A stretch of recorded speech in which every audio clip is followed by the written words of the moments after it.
Dzień dobry, assalamu alaikum, privet, bonjour, hola, good morning, good morning, good morning. Welcome to Ken at 10. Did you enjoy your marmalade sandwiches? Hope you had a good Jubilee celebration. We certainly did. Makes you proud to be British, doesn't it? And Welsh, congratulations to the Welsh. Although, I have to say, I kind of want Ukraine to win everything right now. I'm sure you know where I'm coming from. A couple of bits of news. Hope you're well. Here in Norbury, the weather is overcast. Well done to Love Norbury and all the team that managed to get the lovely celebrations over the weekend. Fantastic stuff. It's great to see. And just a few things on the market. On lettings, one thing that really did strike me as quite a worrying picture for tenants. And, well, good news if you're an investor, but bad news if you're a tenant. And bad news for the broader market, I think. I just don't think it's healthy. This is the clearest indication of the rate at which the private rented market is shrinking has been revealed by Property Mark.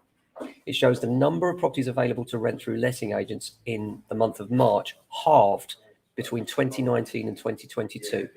They've gone down by 50%. During the same 4-year period, 94% of landlords who removed their properties from the rental market did so to sell it. So that's the clearest indication yet that landlords are actively exiting the sector, and this is putting pressure onto the market in ways that was unexpected. You know, the unexpected consequences of legislation and actions.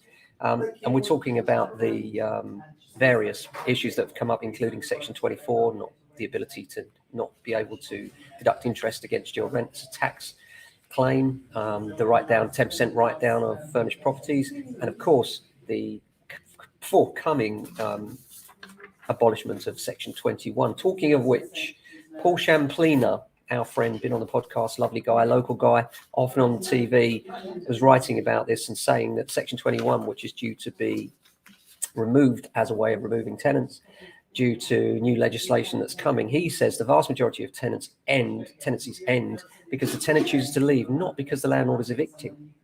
Landlords want tenants to stay in their property long term and only serve notice as a last resort, says Paul.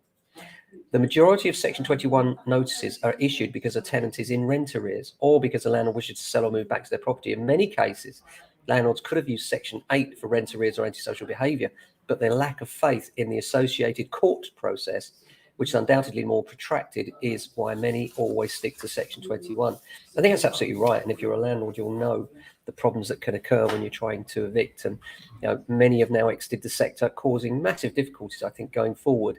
We're going to see the government having to pay more and more to house tenancies in emergency accommodation because there's just not enough property. We haven't built enough.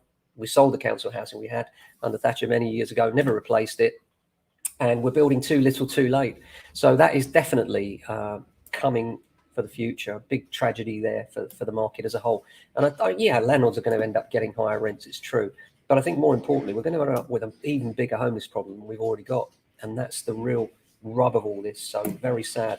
On to a brighter note, we have 4 properties that are going live today. We're having a price reduction on one, which is in Norby Close, going down to offers over 600,000, which will provoke a lot of action, we're sure. Great property coming up on Norby Cross, one in Ena Road and one in Fernwood Avenue. They're all going live today. So a really busy morning here at JA Central. The guys are looking forward to taking your calls on those. Apart from that, quite a quiet week this week on valuations, and that's okay. You know, we've all had our holiday and we're kind of gradually slipping back into the working mode. So I hope you enjoyed your celebrations. Welcome back to work if you've had to come in for the first time. I hope it's not too bad for you. Thanks for watching. We'll be back tomorrow, same time, same place. Until then, stay safe. Look after your family and friends. Ciao.